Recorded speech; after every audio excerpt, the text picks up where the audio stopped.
Hi viewers, welcome to my channel shock சமையல். வாங்க நான் பனானாவில் ஒரு கேக் ரெடி பண்ணுறேன், பார்க்கலாம் செய்முறை. ஒரு 3 பனானா எடுத்துக்கலாம். இது செவ்வாழை இந்த மாதிரி சைஸில் 3 எடுத்துக்கிறேன். பெரிய பெரிய பழம் இது 3 போதும். 3 பனானா எடுத்து உரித்து சிறுக சிறுக கட் பண்ணிக்கிறேன். அதில் உரித்து வச்சுக்கிறேன்.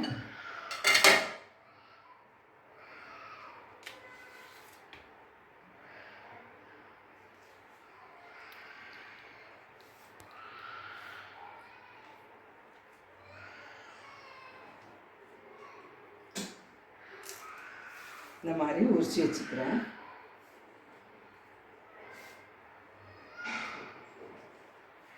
ஒரு பவுலில் வச்சுட்டேன். இதை எடுத்து தூரமாக போட்டுக்கலாம். கை கழுவிக்கலாம்.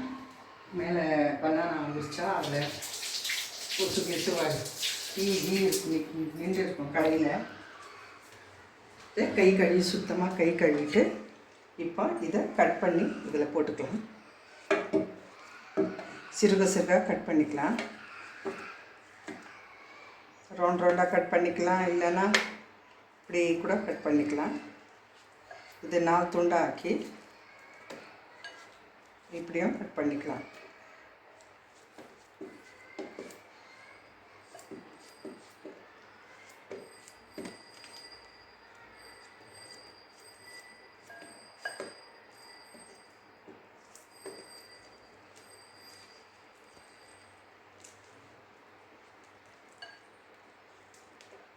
இது ரொம்ப உடம்புக்கு நல்லது. செவ்வாழை வயிற்றுக்கு ரொம்ப நல்லது. அழுக்கு நல்லா வரும் வயிற்றில். ஸ்கின்க்கும் நல்லது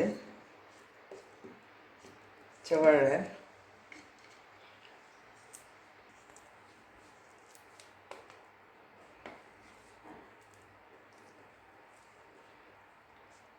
இந்த மாதிரி கட் பண்ணிக்குவாங்க.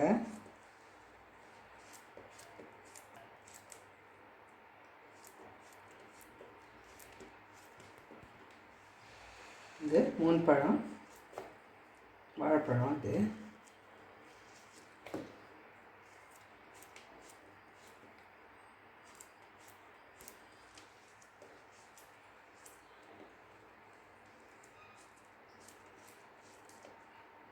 கனமாக இருந்தால் நடுவில் இந்த மாதிரி கட் பண்ணிக்கோங்க.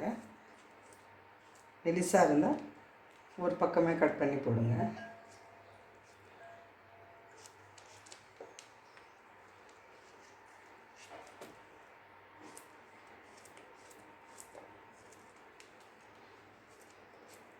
இப்போ வாழைப்பழம் 3 வாழைப்பழமும் கட் பண்ணிட்டேன். அப்புறம் இது 3 முட்டை எடுத்துருக்குறேன். இது 3 முட்டையும் கருவோட இதில் உடைச்சி போட்டுக்கலாம். 3 முட்டை.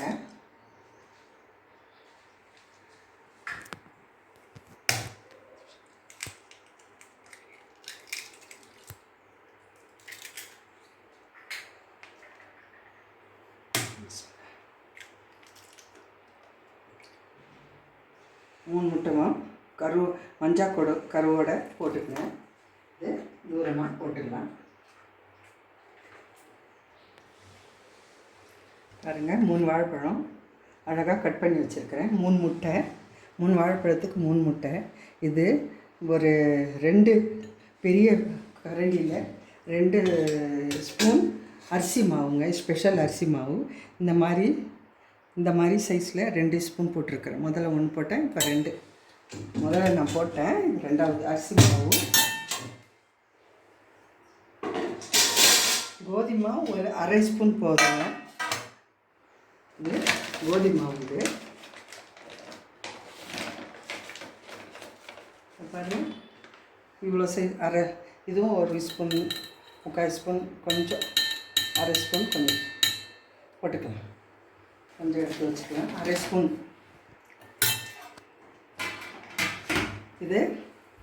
இது மக்காச்சோளம் மாவு. இது என்ன மாவு இது பாருங்கள், ஓட்ஸ் மாவு. ஓட்ஸ் இதுவும் கொஞ்சம் ஒரு 1/4 ஸ்பூன் போட்டுக்கலாம். பெரிய ஸ்பூனால்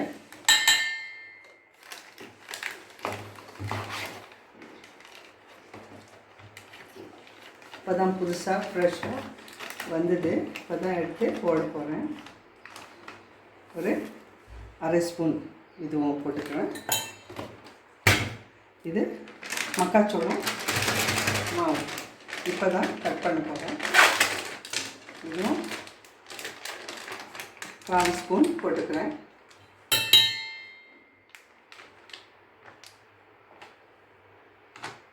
பாருங்கள், இது 1/4 ஸ்பூன். ரொம்ப கம்மியாக இருக்குது, இன்னும் கொஞ்சம் போட்டுக்கிறேன். இது கொஞ்சம் கொஞ்சம் தான் போடணும். அரிசி மாவு தான் 2 ஸ்பூன் போட்டேன்.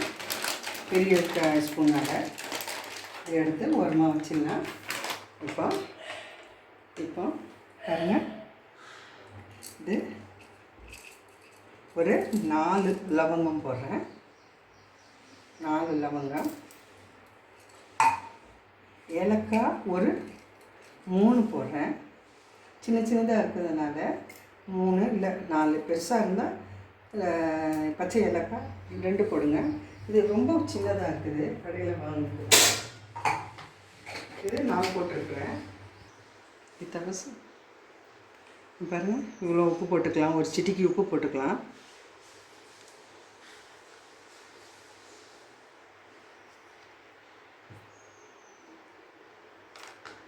ஒரு சிட்டிக்கு போதுங்க. உப்பெல்லாம் பார்த்து தான் போடணும்.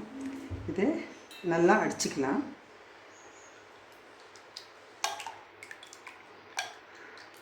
மஞ்சள் கருவும் உப்பு முதல்ல அடிச்சுக்கலாம்.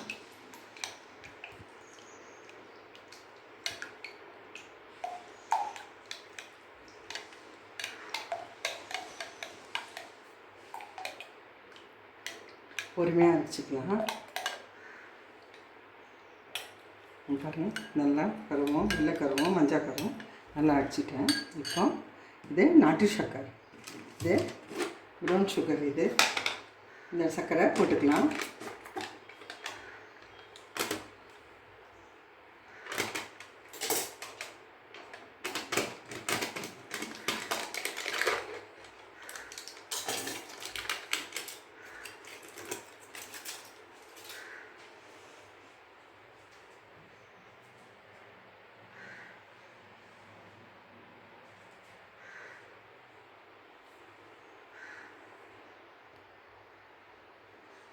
இதில் இந்த மாவு 3 மாவும் கலந்துருக்குது. ஓட்ஸு, கோதுமை மாவு, மக்காச்சோளம். இப்போ இதில் கரெக்டாக ஒரே ஒரு கரண்டி இதில் கணக்காக போட்டுக்கலாம். ப்ரௌன் சுகர் பாருங்கள், ஒரு கரண்டி போட்டுக்கலாம். போட்டாச்சு. போட்டுக்கின்னு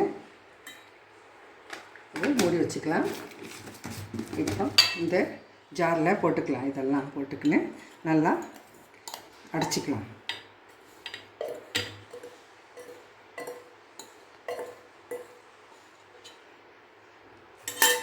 இதில் ஒரு 1/2 டம்ளர், கொஞ்சோண்டு ஒரு 1/2 டம்ளர் இல்லை 1/4 டம்ளர் சர்க்கரை பால், 1/4 டம்ளர் பால், சர்க்கரை சொல்லு 1/4 டம்ளர் பால் ஊற்றிக்கலாம். இதுலேயே இந்த மாவுலேயே ஊற்றிக்கலாம். ஒட்டினதுலாம் இது அழகாக இதில் வந்துடும். பால் ஊற்றியாச்சு. இப்போ இந்த 3 முட்டை அடித்து வச்சுருக்கேன் பாருங்கள், இதுவும் இதில் அழகாக இறக்கிடலாம்.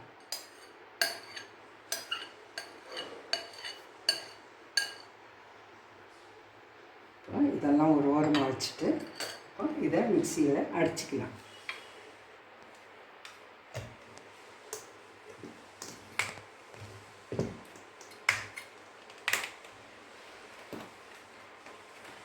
சுவிட்ச் ஆன் பண்ணிவிட்டு அடிச்சுக்கலாம்.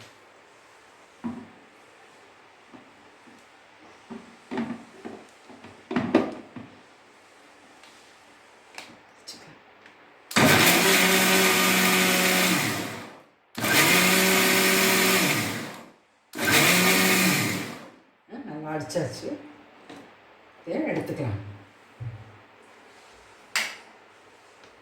பாருங்கள், இந்த ஸ்டேஜுக்கு நல்லா அடித்து லவங்க பட்டெல்லாம் இதுலேயே இருக்குது. நல்லா அடித்து வச்சுக்கினேன். இது ஒரு கிண்ணத்துக்கு மாற்றிக்கலாம். ஒரு ஃபோனில் போட்டுக்கலாம்.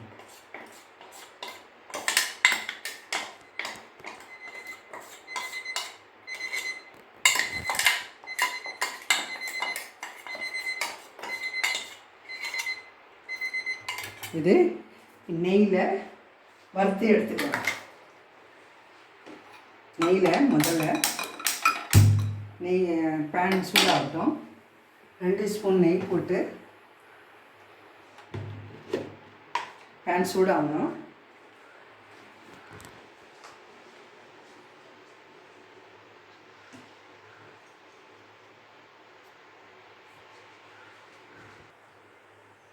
பேனு சூடாகிடுச்சு. இப்போது 3 டேபிள் ஸ்பூன் நெய் ஊற்றிக்கலாம்.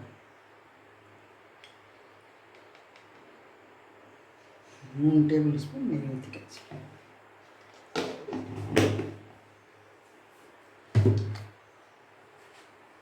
நெய் உருவிட்டோம்.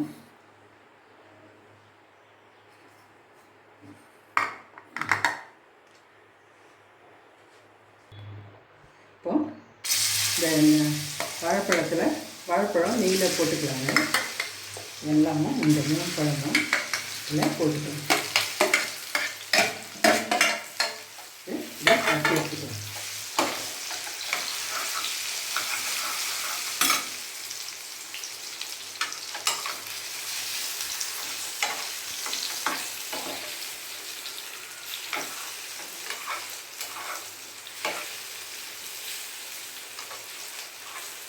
இந்த சூடுலையே கொஞ்சம் வறுத்தா போடுங்க, ரொம்ப வறுத்தாங்க.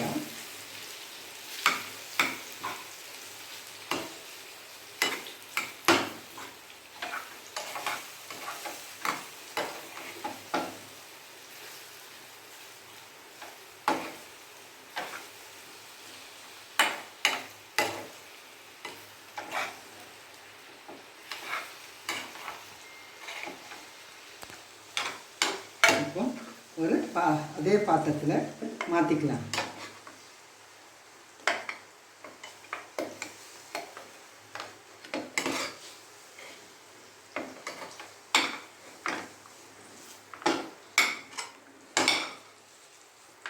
இதிலே நெய் இருக்குது. ஒன்றும் அந்த நெய்யில் இது முந்திரி பருப்பு போட்டுக்கலாம்.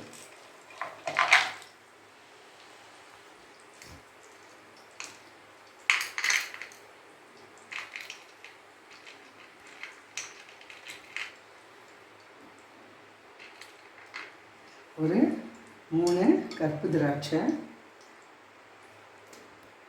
ஒரு 4 முந்திரி பருப்பு,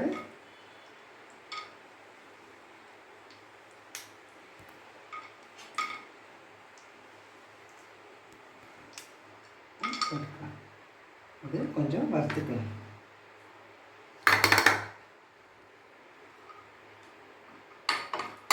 இந்த நெய்யை வறுத்துக்கலாம். சிம்லியே வச்சு வறுத்துக்கலாம். பிஸ்தாவை இந்த பிஸ்தா இப்படி 2 தோல் இப்படி பாதி பாதி பண்ணி போட்டுக்கலாம். இது பாதாமை, இது ஒரு 3 பாதாமை போட்டுக்கலாம். பிஸ்தா இந்த ஒரு தோல் இருக்கும், அதனால் இப்படி எடுத்துகிட்டு போட்டுக்கலாம். கேக்குக்கு நல்லாயிருக்கும் பசங்க சாப்பிட்றதுக்கு. 2 பாதியாக போட்டுக்கலாம். பாருங்கள், இதுதான் பிஸ்தா. இது ஃப்ரெஷ்ஷாக வாங்கி வச்சுருக்கேன்.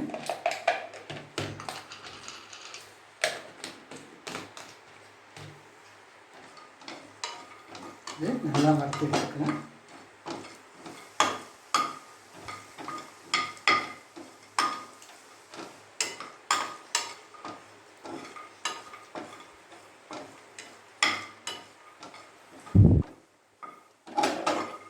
சிம்மில் கொஞ்சம் வறுத்தா தீயாது இருக்கும்.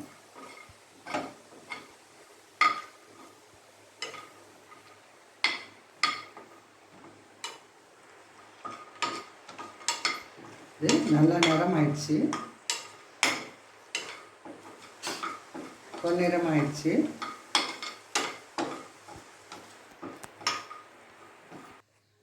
பாருங்க, முந்திரியெல்லாம் வறுத்து எடுத்து வச்சுருக்கிறேன். இது இந்த வாழைப்பழம் இதில் எடுத்து போட்டுக்கலாம். இந்த முட்டை இதெல்லாம் அடித்தால மிக்சியில் அது அப்படியே போட்டுக்கணும். பாருங்கள், இதில் போட்டுக்கணும். அதோட இது போட்டுக்கின்னு இது அடுப்பில் கடாயில் அதே பாதமெல்லாம் நம்ம வறுத்த அந்த வாழைப்பழம் அந்த நெய்லியை இதை எடுத்து போட்டுக்கலாம்.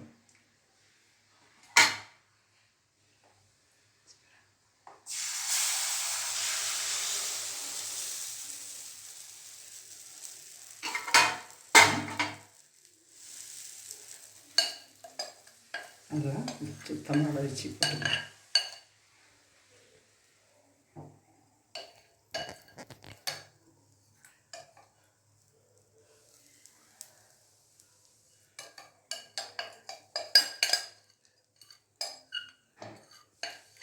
இது கொஞ்சம் நேரம் குக் ஆகணுங்க.